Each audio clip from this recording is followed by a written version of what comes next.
एक समय पहले एक पुराना घर था। उस घर की चौकीदारी अंजया नामक एक बूढ़ा आदमी करता था। अंजया अपने पोती शिरीषा के साथ रहता था।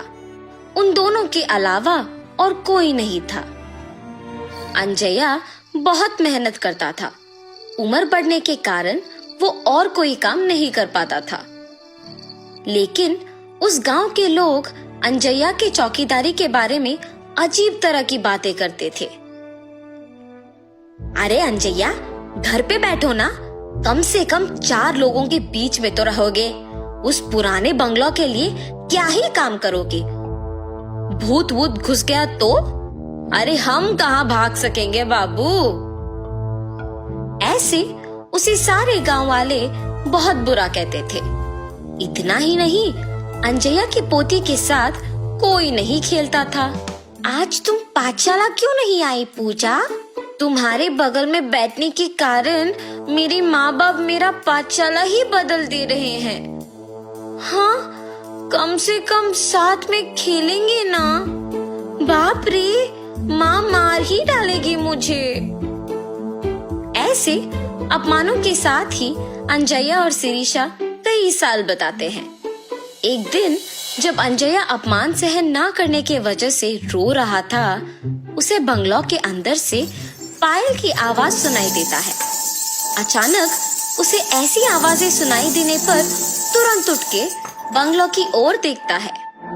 वो पायल की आवाज और कदम उसके ही ओर बढ़ते हुए सुन के कांपने लगता है। कांपते हुए अंजया को एक लड़की का आवाज सुनाई देता है। अंजया, मैं इसी घर का मालकिन गोपी लीला हूँ। इतने साल मेरे घर की देखभाल करने के लिए धन्यवाद। मुझे पता है कि तुम इस घर की चौकीदारी करने के लिए कितने अपमान सह रहे हो। माता, क्या आप सच कह रहे हो? लेकिन मुझे सिर्फ आपका आवाज सुनाई दे रहा है। आप दिख नहीं रहे हो। आप क्या भूत हैं? क्या आप मुझे मार देंगे? अंजया, नीचे तो देखो। ऐसे उस आत्मा के कहने पर जब वो नीचे देखता है तो सिर्फ उनके पैर दिखते हैं। वो पैर दिखने में बहुत ही सुंदर थे और पायल से सजे हुए थे, मगर सिर्फ उनके पैर दिखने के कारण अंजया दंग रह जाता है। डरो मत, मैं तुम्हें कुछ नहीं करूंगी। अच्छे लोगों को अच्छा करूंगी और बुरे वालों को सबक सिखाऊंगी। तुम दुखी हो, इसीलिए तुम्हारी मदद करने आई हूँ। उसकी बातें सुनकर डर के मारे अंजया कहता है, माता, पहले से ही गांव में सारे लोग यही सोच रहे हैं कि हम में भूत घुसा है। लगता है कि आप वो बात सच करने वाली है। हमें आपकी सहायता की कोई जरूरत नहीं है।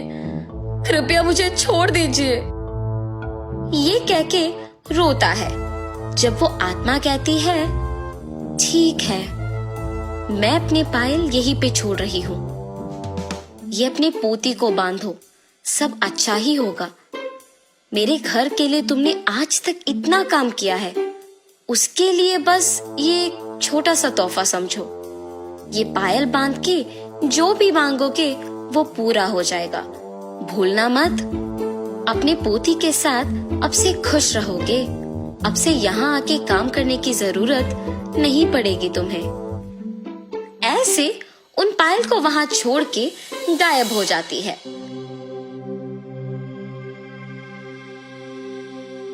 अंजया उन्हें लेकर घर जाता है। घर पहुंच के अंजया सोच में पड़ जाता है कि पोती को कैसे समझाएगा ये बात।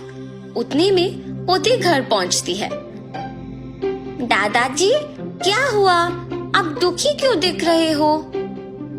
शिरीषा, मैं तुम्हें एक बात बताऊंगा, मगर तुम्हें डरना नहीं है, ठीक है? ऐसे शिरीषा को सब कुछ बताते हैं। दादाजी के हाथों से पायल लेके कहती है, हाय भगवान, कितने सुंदर पायल है। गोपी लीला जी बहुत अच्छे हैं। उन्हें भूत के नाम से मत पुकारो दादाजी। उन्होंने अगर इतना अच्छा तोहफा मुझे दिया तो ही सोचिए। ऐसे खुशी के साथ कहती है और अपने दादाजी से वो पायल बंधवाती है। बेटी शिरीषा, याद है ना, इन पायल को पहन के जो भी मांगो वो हो जाता है, इसीलिए ध्यान से रहना।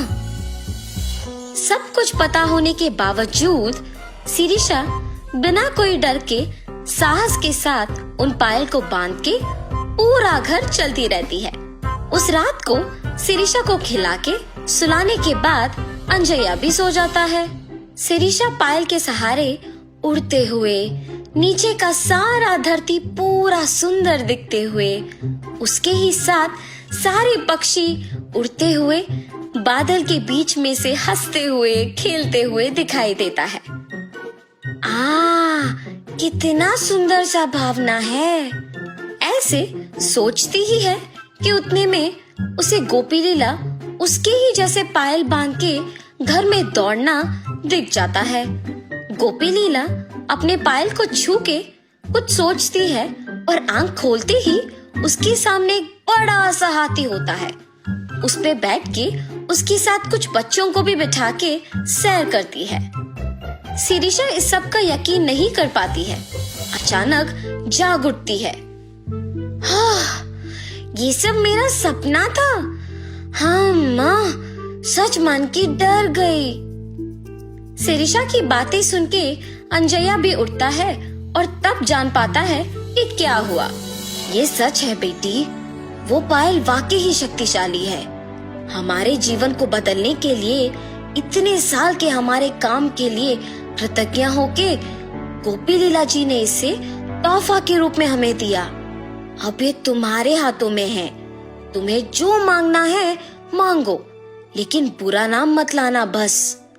अब सो जाओ बेटी, बहुत देर हो रहा है। अपने दादू के बताए बातों को ध्यान में रख के सो जाती है।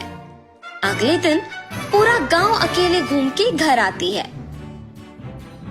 दादाजी, मेरा एक विचार है, क्यों ना हम इन पायल का उपयोग करके गांव के सारे मुश्किलों को दूर करें। तब हमारा गांव भी विकास पाएगा और उसी के साथ हमारा नाम भी।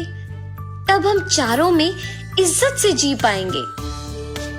ऐसे एक विचार के साथ शिरीषा उन पायल का उपयोग करना शुरू करती है। जैसे जैसे साल बीते वैसे वैसे वो उस गांव को एक शहर बना पाती है। एक समय में गांव का भला बुरा गोपी लीला ही देखती थी, मगर उनके चलने के बाद उन्हीं के दिए हुए पायल के सहारे शिरीषा उनकी आत्मा को शांति दिलाने के लिए उनके सारे ख्वाहिशों को पूरा करती है।